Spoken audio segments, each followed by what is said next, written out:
Alright, so as you're listening to this passage, whether you're on slide 1, 2, or 3, you're going to see these boxes over here along with these emojis.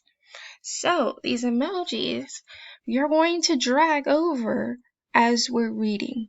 So we talk about the boycott lasting 382 days. We might find that surprising, so we'll drag over the shocked face. We might get mad at some of the things that happen, and we drag this over, like the fact that Rosa Parks was arrested.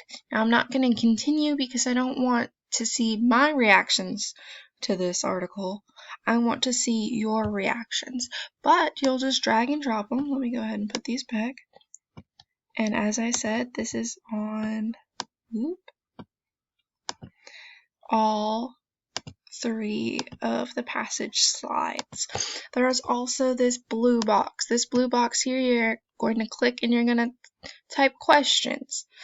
Type questions about if you don't know what a word means, if you're wondering why he did that or why she did that.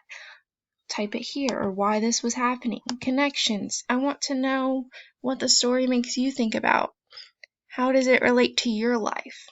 And at the end of each slide, I want you to type your predictions. Where do you think this article is going? What do you think we're going to read next? And that's this little column here. So, and I want to emphasize, you're getting points for all of these things. I know that there looks like there's a lot on all these slides, but we're going to take it bit by bit. But they're each worth points, so don't skip out on something. And if something doesn't make sense or you're not quite sure what I'm asking for on a specific part of these slides, email me, let me know, reach out, and we'll figure it out together.